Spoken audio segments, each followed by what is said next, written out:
श्रीपाद श्रीवल्लभ चरित्रामृत अध्याय 2. सिद्धयोग्याचे दर्शन. विचित्रपुरीचा वृत्तांत. मी मरुत्वमलय या पुण्यस्थळी घडलेल्या रोमहर्षक अनुभवाचे मनन करीत श्रीपाद श्रीवल्लभ स्वामींचे स्मरण करीत पुढील प्रवासास प्रारंभ केला. मार्गात अनेक पुण्यात्मांचे थोर संतांचे दर्शन घेत मी मार्गक्रमण करीत होतो. या प्रवासात आश्चर्याची गोष्ट अशी की काही न मागता भोजन मिळत असे. पांड्य देशातील कदंब वनात जाईपर्यंत माझ्या शरीराचे वजन क्रमाक्रमाने कमी होत होते. या प्रांतात अतिजागृत असे शिवलिंग होते. त्याचे मी दर्शन घेतले व विश्रांतीसाठी शिवालयात थोडा वेळ थांबलो. नंतर प्रवास करण्यास सुरुवात केली. मार्गात मला सिद्ध योगींद्र नावाच्या एका महान तपस्व्यांचा आश्रम लागला. मी आश्रमात जाऊन त्या महापुरुषांच्या चरणी नतमस्तक झालो. त्यांनी मोठ्या वात्सल्यपूर्ण भावाने माझ्या डोक्यावर हात ठेवला आणि श्रीपाद श्रीवल्लभ दर्शन प्राप्तिरस्तु असा तोंड भरून आशीर्वाद दिला.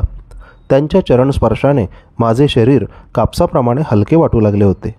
ते महायोगी मला म्हणाले, तू दर्शन घेतलेले ते शिवलिंग अत्यंत जागृत आहे. त्याची कथासुद्धा मोठी रंजक आहे. देवेंद्राने आपल्या सामर्थ्याने अनेक राक्षसांना मारून टाकले, परंतु त्यांच्यातील एक राक्षस पडून गेला व त्याने महादेवाची तपस्या करण्यास सुरुवात केली. तो ध्यानस्थ असताना इंद्राने त्या राक्षसास निर्दयतेने ठार केले. त्याच्या हत्येमुळे इंद्राचे सारे तेज लोप पावले व तो निस्तेज दिसू लागला. या पापाचे क्षालन करण्यासाठी त्याने अनेक तीर्थांचे दर्शन घेतले. पांड्य देशातील कदंब वनात तो आला आणि काय आश्चर्य, तेथील शिवलिंगाच्या प्रभावामुळे तो पूर्वीसारखा कांतिमान तेजस्वी दिसू लागला. त्याला अत्यंत आनंद झाला व त्या क्षेत्राचे महात्म्य जाणून घेण्याची उत्कंठा लागली. इंद्राने ते वन मोठ्या उत्सुकतेने पाहिले तेव्हा त्या दिव्य शिवलिंगाचे दर्शन झाले. मोठ्या भक्तिभावाने त्याने त्याचे पूजन अर्चन केले. नंतर त्या स्वयंभू लिंगावर हे सुंदरसे देवालय बांधले. हे इंद्राने प्रतिष्ठापना केलेले शिवलिंग समस्त पापांचे हरण करणारे असून अत्यंत मंगलदायक आहे. पुण्यवंतांनाच श्री दत्तप्रभूंच्या भक्तांनाच विनासायास याचे दर्शन घडते. मी त्या महायोग्याचे हे वक्तव्य ऐकून अत्यंत रोमांचित झालो होतो. मोठ्या श्रद्धाभावाने त्यांचे चरणकमली मी नमस्कार केला. तेव्हा त्यांनी त्या शिवलिंगाचे पुन्हा एकदा दर्शन घेण्यास सांगितले. मी त्यांच्या आदेशानुसार पुन्हा त्या वनात गेलो. तेथे मला अतिशय सुंदर असे शिवालय दिसले, पण मी पाहिलेले शिवमंदिर हे नव्हतेच.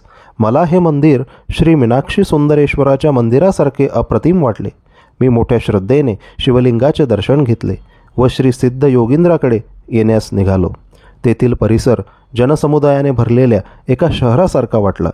श्री योगींद्राचा आश्रम मात्र सापडला नाही. श्रीपाद श्रीवल्लभ स्वामींचे मनांत चिंतन करून पुढे प्रवास करण्यास प्रारंभ केला. तेव्हा सूर्यास्त होऊन अंधकार चोहीकडे पसरला होता. मी मार्गक्रमण करीतच होतो. माझ्या मागून प्रकाशाचा झोत आल्यासारखे वाटल्याने मी मागे वळून पाहिले. माझ्या मागे 3 शिरे असलेला एक सर्प येत होता. त्याच्या मस्तकावर 3 दिव्यमणी होते. त्यांचाच प्रकाश मला मार्ग दाखवित होता. मी अत्यंत भयभीत झालो होतो. माझ्या हृदयाचे स्पंदन वाढत होते. मी श्रीपाद श्रीवल्लभाच्या दिव्य नामाचा उच्चार करीत पुढे चाललो होतो. त्या सर्पाचा उजेड मार्गप्रदर्शन करीत होता. शेवटी मी कसाबसा श्रीसिद्ध योगींद्राच्या आश्रमात पोचलो. तेव्हा तो दिव्य सर्प व त्याचा प्रकाश तत्काल अदृश्य झाला. श्री सिद्ध योगींद्रांनी माझे मोठ्या प्रेमाने स्वागत केले व केळीच्या पानात भाजलेले गरम गरम चणे प्रसाद म्हणून दिले. मी ते पोटभर खाल्ले, परंतु माझ्या हृदयातील धडधड कमी झाली नव्हती. तेव्हा त्या दयामूर्ती योगीश्वरांनी मोठ्या प्रेमाभावाने माझ्या धडधडत्या छातीवर हात फिरविला. नंतर तो दिव्य हस्त माझ्या मस्तकावरून फिरविला व माझ्या डोळ्यांनाही प्रेमस्पर्श केला. त्या करुणामय स्पर्शाने माझ्या हृदयातील सारी धडधड पार पडून गेली. तसेच मनातील वाईट विचार, दुष्ट संकल्प बाहेर निघून जात असल्याचे जाणवले. हृदय एका अनामिक आनंदाने भरून गेले. श्री दत्त महिमा श्रीपाद श्रीवल्लभ स्वामींचा अनुग्रह संपादन करण्यास योग्यता. यावेळी सिद्धयोगी म्हणाले, तू अगोदर दर्शन घेतलेले शिवलिंग आणि त्यानंतर दर्शन घेतलेले श्री सुंदरेश्वराचे मंदिर ही 2 वेगवेगळी देवालये नाहीत. तुला अशा प्रकारचा अनुभव घडवून आणावा अशी श्री दत्तात्रयांची अनुज्ञा होती, म्हणून तुला अशी वेगवेगळी मंदिरे दाखविली. श्री दत्ताच्या कृपाप्रसादाने काळास मागे नेऊन देवेंद्राने प्रतिस्थापना केलेली मूर्ती, त्या वेळचा परिसर तुला दाखविला. तू पाहिलेली सारी सृष्टी असे समजणे हा एक मायेचा खेळच आहे. सर्व काही चैतन्य स्वरूप आहे. श्री दत्तप्रभूंच्या केवळ संकल्पाने भविष्य वर्तमानामध्ये बदलू शकते. वर्तमान काळ भूतकाळात व भूतकाळ वर्तमान काळात परावर्तित होऊ शकतो. भूतकाळातील घडलेल्या साऱ्या घटना वर्तमान काळात घडत असलेल्या व भविष्यकाळी घडणाऱ्या साऱ्या घटना श्री दत्तप्रभूंच्या संकल्पानुसार घडतात. एखादी गोष्ट घडणे न घडणे अथवा वेगवेगळ्या घडण्यास श्री दत्तप्रभूंचा संकल्पच कारणीभूत असतो. ज्या संकल्पाने सृष्टीची उत्पत्ती स्थिती व लय होतो त्या महासंकल्पाचे प्रणेते प्रत्यक्ष श्री दत्तप्रभूच आहेत. तेच सगुण रूपात पिठिकापुरम या क्षेत्री श्रीपाद श्रीवल्लभ या नावाने अवतरले आहेत. तेथील लोकांनी त्यांचे सत्यस्वरूप जाणले नाही, परंतु कुरवपूर येथील मासे पकडणाऱ्या कोळी लोकांनी त्यांच्यावर नितांत श्रद्धा ठेवली व अल्पज्ञ असूनही ते स्वामींच्या कृपाप्रसादाने भवसागर आनंदाने पार करून गेले. श्रीपाद श्रीवल्लभांची कृपा संपादन करण्यासाठी आपल्यातील अहंकार पूर्णपणे नाहीसा झाला पाहिजे. ज्या वेळेस आपले हृदय काम क्रोध लोभ मोह मद मत्सर या षड्रिपूतून मुक्त होऊन शुद्ध होईल त्यावेळी स्वामींची कृपा होण्यास मुळीच विलंब लागणार नाही. देवेंद्राने प्रतिष्ठापित केलेले ते शिवलिंग धनंजय नावाच्या एका व्यापाऱ्याने पाहिले. त्याने त्या शिवलिंगाचा महिमा आपल्या देशाचा राजा कुलशेखर पांड्यास सांगितला. ही शिवाज्ञाच मानून त्याने त्या मंदिराचा जीर्णोद्धार केला व तेथे एका नगराची स्थापना करून त्याला मधुरानगर असे नाव दिले. कुलशेखर याचा पुत्र मलयध्वज आपल्या पित्याप्रमाणेच ईश्वर भक्तच होता. त्याने संतान प्राप्तीसाठी पुत्र कामेष्टी यज्ञ केला होता. त्या यज्ञकुंडातून एक 3 वर्षांची अतिशय लावण्यवती कन्या अवतरित झाली. तिला पाहून राजा व यज्ञ करणारे सारे विप्र ऋषीगण अत्यंत आनंदित झाले. ही कन्या म्हणजेच मीनाक्षी देवी. तिचा विवाह पुढे सुंदरेश्वराबरोबर झाला. या विवाहात प्रत्यक्ष भगवान विष्णूंनी कन्यादान केले होते. लग्न सोहळा अत्यंत थाटामाटाने साजरा झाला होता. शिवाच्या जटेमधून निघालेली वेगवती नदी मधुरा नगरीतून वाहत होती व तिच्या परिसरातील प्रदेश अत्यंत सुपीक होऊन निसर्गरम्य झाला होता. श्रीसिद्ध योगींद्र पुढे म्हणाले, अरे बाबा, सृष्टीमधील प्रत्येक वस्तूमध्ये स्पंदन होत असते. भिन्न भिन्न प्रकारच्या स्पंदनामुळे व्यक्तीमध्ये आकर्षण तर काहींमध्ये विकर्षण होते. पुण्यकर्म उत्तम आचार आणि विचारांनी स्थूल सूक्ष्म आणि कारण देहात पुण्यरूपी प्रकंपन होते. पापकर्माने पापरूपी प्रकंपन होते. मनुष्याच्या पुण्याईने पुण्यशील व्यक्तीचा संग अर्थात सत्संगाची प्राप्ती होते. पुण्यस्थलांचे दर्शन घडते. पुण्यकर्मात आसक्ती वाढून पुण्याची वृद्धी होत जाते व पापांचा नाश होतो. या सर्वांचे फलस्वरूप म्हणून श्री दत्तप्रभूवर भक्ती जळते. अरे बाबा शंकर भट्टा, तुझ्यावर श्री श्रीपाद वल्लभांची अपार कृपा असल्यामुळेच तू येथे येऊ शकलास. माझ्या सद्भाग्याचे मलाच आश्चर्य वाटत होते. श्री श्रीपाद श्रीवल्लभांच्या दर्शनाची तळमळ दरक्षणी वाढत होती. केव्हा एकदा कुरवपुरी जाऊन श्रींच्या चरणी नतमस्तक होईन असे झाले होते. अशा स्थितीतच मला निद्रा लागली होती. दुसऱ्या दिवशी सकाळी उठलो तर आश्चर्याचा धक्काच बसला. मी एका उंचशा टेकडीवरील पिंपळाच्या झाडाखाली होतो. जवळपास कोणी माणसे नव्हती. मी रात्री ज्या श्री सिद्ध योगींद्रांच्या आश्रमात राहिलो होतो तो आश्रम दिसतच नव्हता. मला वाटले रात्रभर ज्या आश्रमात राहिलो श्री सिद्ध योगींच्या वचनामृताचा आस्वाद घेतला तो एक भ्रम होता की काय, असे नाना विकल्प मनात येऊ लागले. तेव्हा मी आपले सामान आवरून पुन्हा प्रवास सुरू केला. सकाळी निघालेला दुपार झाली तरी चालतच होतो. थोड्याच वेळात एक लहानसे गाव दिसले. मला अत्यंत भूक लागली होती. मी ब्राह्मणांच्या शिवाय इतर कोणाचे घरी अन्न ग्रहण करीत नसे. त्या गावात एकही ब्राह्मण नव्हता. ते एक गिरिजन लोकांचे गाव होते. त्यांचा मुख्य माझ्याजवळ आला व म्हणाला, आमच्या गावात कोणीही ब्राह्मण नाही. आम्ही तुला फळे व मध देतो. त्याप्रमाणे त्या वृद्ध गृहस्थाने मला फळे व मध आणून दिले. मी ते खाणार एवढ्यात एक कावळा उडत आला आणि माझ्या डोक्यावर येऊन बसला व चोचीने डोक्यास इजा करू लागला. मी त्याला हाकलण्याचे खूप प्रयत्न केले परंतु व्यर्थ गेले. तेवढ्यात बाजूच असलेल्या झाडावरून एकदम 4-5 कावळे आले व ते माझ्या हातावर खांद्यांवर बसून चोचीने हातपायांना जखमा करू लागले. मी तेथून फळे मध टाकून पळालो. तो वृद्ध गृहस्थ म्हणत होता, मी कोणा सिद्ध पुरुषाची निंदा केली असेल त्यामुळेच हा कावळ्यांचा त्रास भोगावा लागला. मला आठवले मी त्या सिद्ध योगींद्राबद्दल मनात शंका घेतली होती. त्याच अपराधाची ही शिक्षा होती. माझे शरीर रक्तबंबाळ झाले होते. मी पळत होतो. कावळे पाठलाग करीतच होते. मी श्रीपाद श्रीवल्लभांची मनोमन प्रार्थना केली व या संकटातून सुटका करण्याची विनंती केली. तेव्हा मला समोर एका औदुंबराचे झाड दिसले. मी त्या झाडाखाली विश्रांतीसाठी बसलो. त्यावेळी मला जाणवले की माझ्या शरीरातून एक प्रकारचा दुर्गंध येत आहे. त्या वासामुळे जवळपास असलेल्या वारुळातून सर्प बाहेर आले आणि दंश करण्यास सुरुवात केली. त्यांच्या त्या विषाने मी मृतप्रायच झालो.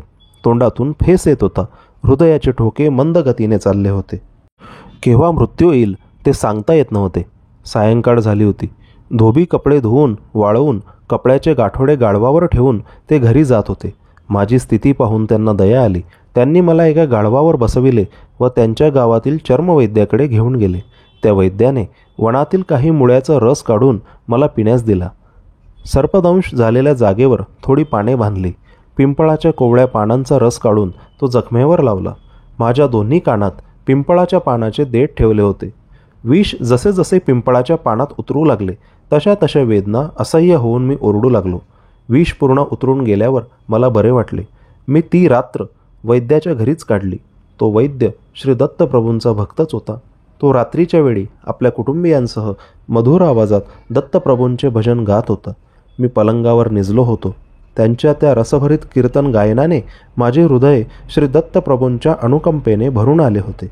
त्या वैद्याने केलेल्या उपचारांनी मी पूर्ण बरा झालो होतो.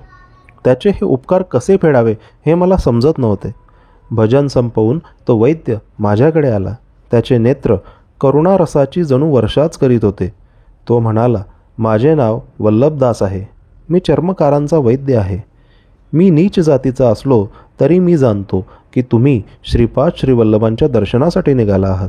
तुम्हाला कावळ्याकडून त्रास झाला व सर्पदंश का झाला हे सुद्धा मला माहीत आहे. आपले नाव शंकर भट्ट आहे ते मी जाणतो. त्याच्या या अचूक वक्तव्याने मी अवाकच झालो. मला वाटले त्या वैद्यास ज्योतिषशास्त्राचे ज्ञान असावे. हा विचार मनात येताच वल्लभदास म्हणाला, मी ज्योतिषी नाही. श्री पीठिकापुरम म्हणजे पंडितांचे माहेरघर. सांग वेदार्थ सम्राट अशी पदवी मिळविलेले श्री मल्लादी बापण्णा अवधानलू यांनीसुद्धा या पुण्यभूमीत निवास केला होता. परंतु हे प्रगाढ वेदज्ञान असलेले पंडित अहंकारामुळे श्रीपाद श्रीवल्लभाचे खरे स्वरूप जाणू शकले नाहीत. शुष्क वेदांत अर्थहीन तर्क वितर्क करणारे पंडित श्रीपाद श्रीवल्लभांच्या कृपेस पात्र होऊ शकले नाहीत. तुला टोचून जखमा केलेले कावडे हे पूर्वजन्मीचे पीठिकापुरम येथील महाअहंकारी पंडितच होते. त्यांनी आपले जीवन श्रीपाद श्रीवल्लभांचे महात्म्य न जाणता आपल्या ज्ञानाच्या अहंकारातच व्यर्थ घालविले. ते मृत्यूनंतर स्वर्गलोकास गेले. तेथे इंद्राने त्यांचा वेदपंडित घनपाठी म्हणून सत्कार केला. परंतु जेव्हा त्यांना भूक लागली व जीव भुकेने व्याकुळ झाला तेव्हा त्यांना खाण्यासाठी कोणी काहीच दिले नाही. इंद्र म्हणाला, तुम्ही पृथ्वीवर असताना दानधर्म केला असता तर एका दाण्यासाठी 1000 दाणे आमच्याकडून मिळाले असते. परंतु तुम्ही कोणाला काही दान दिले नाही, तेव्हा तुम्हाला आम्ही काहीच देऊ शकत नाही. तुम्ही या लोकात स्वेच्छेने कितीही काळ राहू शकता, परंतु अन्न पाण्या वाचून इतर स्वर्गसुखे खरोखर शिक्षेसारखी होती. इंद्र पुढे म्हणाला, हे पंडितांनो, तुम्ही पादगयेसारख्या पवित्र स्थळी जाऊन सुद्धा श्रद्धा भक्ती निष्ठेने आपल्या पितरांना पिंडदान केले नाहीत. आईवडिलांचा योग्य तो सन्मान न करता त्यांच्या औषध पाण्यासाठी एवढा खर्च झाला असे कृतज्ञतेचे उद्गार तुम्ही वारंवार काढले. श्रीपाद श्रीवल्लभांना श्री दत्तप्रभूचे अवतार न मानण्या एवढे तुम्ही अंध झालात. श्रीपाद श्रीवल्लभांच्या नामस्मरणाने पवित्र झालेल्या भक्ताचे रक्तप्राशन केल्यावरच तुम्हास उत्तम गती लाभेल. वल्लभदास सारी कहाणी सांगत होता. तो म्हणाला, शंकर भट्टा, हे कावडे ते सर्प पूर्वजन्मीचे अहंकारी पंडित होते. त्यांनी तुझे रक्त चाखले व उत्तम गतीस प्राप्त झाले. वल्लभदास पुढे म्हणाला, ब्राह्मण सत्यनिष्ठ असावा, क्षत्रिय धर्मबद्ध असावा, वैश्यांनी व्यवसाय व्यापार गायीचे रक्षण क्रय विक्रय आदी व्यवहार करावे, शूद्रांनी प्रेमस्वरूप राहून सेवा करावी. भगवंतांच्या भक्तीसाठी मात्र वर्ण जात कुळ श्रीमंत गरीब स्त्री पुरुष असा भेदभाव इथे नसतो. भगवंत भक्ताचा केवळ प्रेमभाव श्रद्धा दृढ विश्वास पाहतो. मानव कोणत्याही वर्णात जन्मला तरी त्याने स्वधर्मानुसार कर्म करावे. वल्लभदास पुढे म्हणाला, तू लहान असताना विष्णुमूर्तींचे ध्यान श्लोकाचे पठन करीत होतास. त्यावेळी तू विनोदाने एका श्लोकाचा चूक अर्थ आपल्या मित्रांना सांगत होतास. तो श्लोक असा होता, शुक्लांबरधरम विष्णुम शशीवर्णम चतुर्भुजम प्रसन्नवदनं ध्यायेत सर्व विघ्नोपशांतये याचा विनोदार्थ केलेला अर्थ श्री दत्तप्रभूंना आवडला नाही. त्याची शिक्षा म्हणून तुला धोबी लोकांनी गाढवावर बसवून आणले, शेवटी चर्मकारांच्या गावात पोचविले. तुझी अशी दुर्गती करण्यामागे श्रीपाद श्रीवल्लभांचा विनोदाबरोबर तुला काही पाठ शिकवून तुझ्यातील अहंकार दूर करण्याचा मानस होता. तर दयाघन श्रीगुरु श्रीपाद श्रीवल्लभांची प्रत्येक क्षणी आपल्यावर दृष्टी असते, ही गोष्ट ध्यानात असू दे. श्री वल्लभदासांच्या हितोपदेशाने मी कृतकृत्य झालो. माझ्यातील ब्राह्मण असल्याचा अहंकार नाहीसा झाला. मी वल्लभदासांचा पाहुणचार स्वीकारला. 2-3 दिवस राहून पुढे चिदंबरला जाण्यास निघालो. चिदंबरला पोहोचण्याच्या अगोदर विचित्रपूर नावाचे गाव लागले. त्या गावाच्या नावाप्रमाणे राजाही विचित्र वर्तन करणारा होता. त्या राजास एक मुलगा होता, परंतु तो मुका असल्याने राजा नेहमी उदास असे. त्याला वाटे की ब्राह्मणांनी लोपभूयिष्ट यज्ञकर्मलोप असा यज्ञ केल्याने त्याचा मुलगा मुका झाला. तो ब्राह्मणांचा अपमान करून त्यांना गाढवावर बसवून त्यांची मिरवणूक काढीत असे. ब्राह्मणांना दान म्हणून राजगिऱ्याची भाजी देत असे. त्या राज्यात ब्राह्मण आपला अहंकार विसरून अगदी दयनीय स्थितीस प्राप्त झाले होते. एका विद्वान ब्राह्मणास राजाने मूक भाषेवर ग्रंथ लिहिण्याची आज्ञा केली होती. त्या राजाज्ञेनुसार ते राजगुरू ब्राह्मण मूक भाषेवर संशोधन करू लागले होते. शंकर भट्ट आणि राजे महाराजांचा संवाद. राजाच्या सैनिकांनी मला आपण ब्राह्मण आहात का असा प्रश्न विचारला. मी होकारार्थी मान हलवितच आपणास आमच्या महाराजांचे आग्रहाचे आमंत्रण आहे असे म्हणून राजवाड्यात येण्याची विनंती केली. मी त्यांच्याबरोबर राजासमोर उभा राहिलो. मला भीतीने घाम सुटला होता. मी तेव्हा मनोमन श्री श्रीपाद वल्लभांची प्रार्थना केली व नामस्मरण करू लागलो. राजाने मला पहिला प्रश्न विचारला, तेवढ्यास एवढे तर एवढ्याला किती होईल? मी गंभीरपणे उत्तर दिले, एवढ्याला एवढेच. माझ्या उत्तराने राजाला आश्चर्य वाटले व तो म्हणाला, महात्मन, आपण मोठे पंडित आहात. आपल्या दर्शनाने मी धन्य झालो. राजाने आपल्या पूर्वजन्मातील आठवणी सांगण्यास सुरुवात केली. तो त्या जन्मी एक ब्राह्मण होता. त्याच्या घरी राजगिरा पिकत असे. ती भाजी तो सर्वांना मुक्तहस्ताने देत असे. त्याच्या 6 ध्यायी ब्राह्मणाकडून यजमानांच्या घरी पूजा, अर्चा, अभिषेक आदी करवून घेत. यजमानांनी दिलेली दक्षिणा मात्र स्वतः घेऊन अगदी अल्पशी त्या गरीब ब्राह्मणास देत असत. त्यांच्या घरची राजगिऱ्याची भाजीसुद्धा फुकटच घेत. कालचक्र फिरत गेले. दुसऱ्या जन्मी तो गरीब ब्राह्मण राजा म्हणून जन्मला आणि त्याला त्रास देणारे लुबाडणारे ब्राह्मण दुसऱ्या जन्मी सुद्धा त्याच राज्यात ब्राह्मण म्हणून जन्मले. तो राजा पूर्वीच्या जन्मी दिलेल्या राजगिराच्या भाजीच्या दानाच्या कैकपट या जन्मात दान देत होता. त्याला अचाट दानाचे फळ काय मिळेल याचे उत्तर हवे होते. मी राजाला म्हणालो, महाराज, राजगिऱ्याची भाजी कितीही दान केली तरी तिच्या 100 पटीने तीच भाजी आपणास मिळेल. सध्याच्या परिस्थितीत रत्न, मणी, सोने आदी दान करणे तुझ्या हिताचे आहे. माझ्या उत्तराने राजास आनंद झाला. आता दुसरा प्रश्न मूक भाषेचा होता. राजगुरूंनी माझी परीक्षा घेण्यासाठी आपली 2 बोटे दाखवून 1 का 2 असे खुणेनेच विचारले. त्यांनी मला एकटाच आलास का, सोबत कोणी आहे का असा प्रश्न वाटून मी एकटाच आलो असे दर्शविण्यास एकच बोट दाखवून खुणेनेच उत्तर दिले. त्यानंतर त्यांनी 3 बोटे दाखविली. 3 संख्या पाहताच मला दत्तात्रयांची त्रिमूर्ती आठवली. तुम्ही दत्तभक्त आहात का असा प्रश्न वाटला. मी भक्ती ही गुप्त असावी असे जाणून हाताची मूठ बंद करून दाखविली व भक्ती हा विषय अंतरंगांचा आहे असे सांगितले. नंतर राजगुरूंनी गोड पदार्थाचा मिठाईचा भंडारच मला देत असल्याची खूण म्हणून तसे हातवारे केले, परंतु मी हाताने ते नाकारले व माझ्याजवळ असलेले पोहे पुरचुंडीतून काढून त्यांना दिले. मला गोड पदार्थापेक्षा पोहेच जास्त आवडतात. तुम्हीसुद्धा यांची चव पाहू शकता असा माझा भाव होता. माझ्या उत्तरांनी राजगुरू अतिप्रसन्न झाले आणि राजास म्हणाले, राजा हा फार मोठा पंडित आहे. हा मुक्यांच्या भाषेत सुद्धा मोठा पंडितच आहे. 2 परीक्षांमध्ये तर मी सफल झालो होतो. आता 3री परीक्षा डोळ्यासमोर भेडसावीत होती. राजगुरूंनी सांगितले, चमक मधील श्लोक वाचून त्याचा अर्थ सांगावा. मी श्रीपाद श्रीवल्लभांचे मनोमन स्मरण करीत एक श्लोक वाचला व त्याचा अर्थ सभेस समजावून सांगितला. मी सांगितलेला अर्थ असा होता, एकाचमे म्हणजे 1, तिस्त्रश्वमे म्हणजे एकाला 3 जोडले असता 4 होतात व त्यांचे वर्गमूळ 2 येते. पंचचमे म्हणजे 4त 5 मिसळल्यास 9 होतात. त्याचे वर्गमूळ 3 येते. सप्तचमे, वर आलेल्या 9मध्ये 7 मिसळल्यास 16 येतात व त्याचा वर्गमूळ 4 येतो. नवचमे म्हणजे वरील 16 संख्येत 9 मिसळले असता 25 येतात व त्याचा वर्गमूळ 5 येतो. एकादशचमे म्हणजे वरील 25मध्ये 11 मिसळल्यास 36 येतात व त्याचे वर्गमूळ 6 येते. त्रयोदशचमे म्हणजे वरील 36 संख्येत 13 मिसळल्यास 49 येतात व त्यांचे वर्गमूळ 7. पंचदशचमे म्हणजे वरील 49 संख्येत 15 मिसळले असता 64 होतात व त्याचे वर्गमूळ 8 येते. सप्तदशचमेचा अर्थ वरील 64 संख्येत 17 मिसळले असता येणारी संख्या 81 आणि त्याचे वर्गमूळ 9. नवदशचमे म्हणजे वरील 81 संख्येत 19 मिसळले असता 100 होतात व त्याचे वर्गमूळ येते 10. 21-30चमे म्हणजे वरील 100 या संख्येत 21 मिसळविल्यास संख्या 121 होते व त्याचे वर्गमूळ येते 11. त्रयोविंशतिश्चमे वरील 121 संख्येत 23 मिळविले असता 144 होतात, त्याचे वर्गमूळ येते 12.